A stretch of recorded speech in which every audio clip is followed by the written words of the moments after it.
All right, we're here as the Lost Rider Podcast.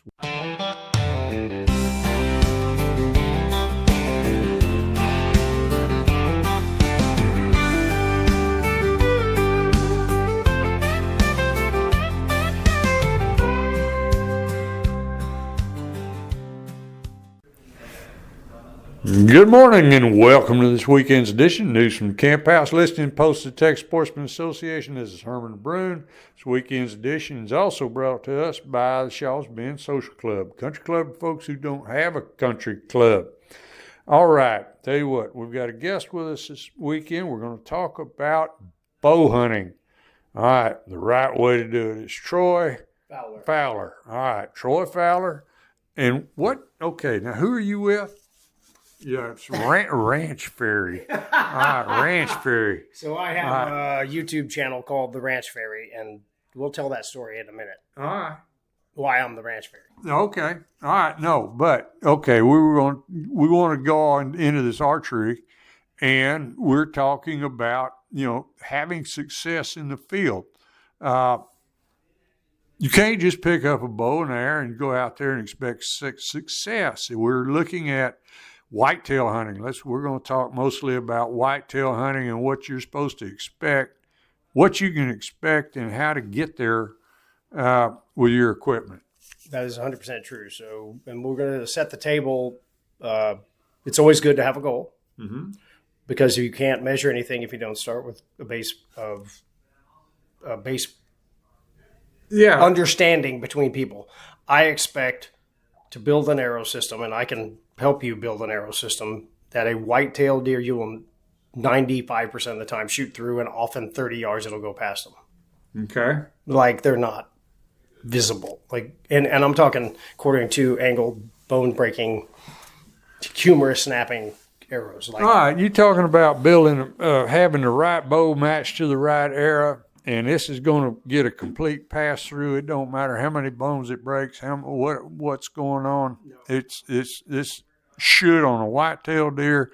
You ought to be able to drive an arrow through them every time. That is correct. Now, I'm not advocating for bad shot placement, but things happen. I'm not going to say intentionally aim at a quarter-2 deer and try to snap the ball of the humerus off. Right. But the ball of the humerus exists, and it could come into play. Mm-hmm. Why wouldn't you build an arrow system that could do it, but you don't aim to do it? Right. You don't need it until you need it. Okay. Right? It's like a 300 Win Mag. There's times when you need it. Not a lot. Yeah. All right. It's helpful. All right. So that's the strategy here, is to build an arrow system that will completely fly through a deer and the reason why we're trying to achieve that is a couple. First of all, I'm a respiratory therapist. I had a cadaver in school. I had multiple tests with a cadaver with spreaders on the chest open, and there were just pins with numbers and a piece of paper they gave you. Right. And you had to know the location of arteries, sections of the lung, heart, all this stuff. So from a physiology standpoint, I've done the testing to know what an arrow bullet, whatever. Right. Lethal projectile should hit and do. Second, in emergency medicine, if you fall on an impaling object at a job site, they leave it in you. Right. They get you to the hospital where there is a surgeon and a bunch of smart people with blood and random and sundry other things that are most likely to help you survive. They get you on the table, then they pull it. Right. You do not want the arrow in the animal. Right. Yes, no, you want an exit wound. That's right. That, from a physiology standpoint, it blocks blood flow. Mm-hmm. It can. And then the third point is when it zips through them, like they're not there, they don't react the same. There's not something in them. Right. Like if they are aware that there is an object in their body that wasn't there 10 seconds ago, it's alarming. Adrenaline is a vasoconstrictor. tightens up the vessels, and they go far. Right. Yeah. Farther. Right. You don't want that. We want them down in 50 yards. Okay. And that's the goal of that strategy, and that's why I say in the dirt is the way to go. Get it through them. We're saying in the dirt. We're talking about you drive that arrow all the way through them, you find it in the dirt somewhere out there on the other side. That's the goal. That's what you're trying to get done. That's the point of putting together a bow and an arrow that is going to go out and perform well for you when you get afield your whitetail hunting. So much of that stuff, these guys go out and, whenever we were all starting doing that, when they first brought it, made it okay in Texas, yeah, it was hit and miss and just whatever we could shoot the best. 100%. But there's a whole lot more to it if you're going to actually be successful. That is absolutely true. There's great debates about bow poundage. We have found that to not be really a significant contributor. It is to arrow penetration. The hardest thing is arrow flight. Okay. And it is very similar to, I assume some of your audience, I'm certain you have, hand-loaded ammunition. Yeah, right. It gets pretty ticky-tacky. Right. It's within, you see your competition shooters when they're hand loading. Yeah, they're piddling. Right. Right. They're down to half a grain. So, on my YouTube channel, I have great video, amassed a ton of arrow flight videos, and bare shaft's the only way to go. So you actually take a shaft with no feathers, no fletching, and you mess with the arrow or the bow until it shoots at 7 yards, a perfect bullet hole in paper. Okay, with no fletchings. No fletchings. Okay. And what you're trying to create is perfect launch conditions. Okay. So what an arrow that is bare shaft perfect is what we call that. So okay. It's 5 to 7 yards, no further. And when you shoot through paper, there's just the diameter. It looks like you shot a gun, and it's a bullet hole. Okay. There's no tears. It's not flying sideways. And what that does is, that means at launch, it is launching super clean. Then you can add fletchings. Okay. And they are a massive stabilizer. Right. Correcting for weird angles. You are having to spin to the left. You're not in perfect shooting position. A little torquey. Right? You're in a tent blind. He's supposed to come out here, and he comes out over there in that hole.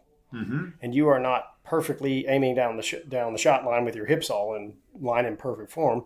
You got to rotate. Well, that changes the whole geometry of the shot. Right. Changes. Okay. You see this in the long range gun world, where if you're shooting off a rock if you're hunting, right, and you have to take a 400-yard shot off a rock and you put your jacket up there, it is not the same as when you are on a tripod, prone at the ranch, bombing away and showing how good you are. Right. I'm being a smart aleck there. I understand that, but that shooting condition allows for a little bit of tilt of the scope that you don't necessarily see. Mm-hmm. It's not perfectly level. It certainly isn't the most ideal. It could be 0 degrees, gun super cold, and you're sending 1/400. Yeah. When you're shooting on the range at your place, on your 7th shot, I guarantee you after 7 shots, I'm shooting better than I was the first one. Well, sure. Because you get the feel of the gun and all that. So what I'm trying to state here is the cleaner the launch, the minute that shaft leaves the string, your fate is sealed. Mm-hmm. You can't control it anymore. It is now a free-flying thing.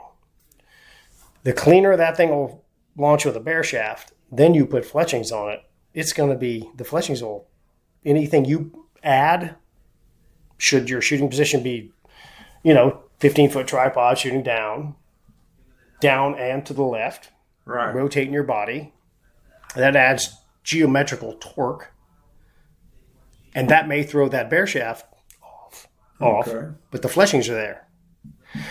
What most of the industry does is they try to make the arrow fly with fletchings. They try to make it fly. You can do that in the shop. And you can do that with your buddies in your flip-flops smoking cigarettes out in the back. But when it's 31 degrees. You've been waiting. You got to pee. You ate all your little Debbies. And here he comes. Here comes the one. Right. But he doesn't come exactly where he's supposed to. Let's say he's rutted up. Not super rutted, but he's pushing a doe around, but he's stopping. And you got to shoot. Mm-hmm. You are not in the same perfectly standing position. And that's when, if you've relied on fletchings to fly it, and you get a little geometrically off in your shooting position, it could fly a little weird. Okay. Let's say with the boys out back smoking cigarettes, you're shooting perfect. And because you have to rotate to the left, hips to the right to shoot out the left-hand window of a tent blind, and that flight pushes the arrow 3 inches left or right. Mm-hmm. And they move. Right. That becomes 6. Right. Your life has just changed. That's why you want to achieve perfect, as good as you can. And then the other component, obviously, is the broadhead type. All right. All right. Okay. So, but, okay, wait a second. I'll tell you what. Let's take a quick break. Thank the folks for letting us come on here every Saturday morning. We'll be right back.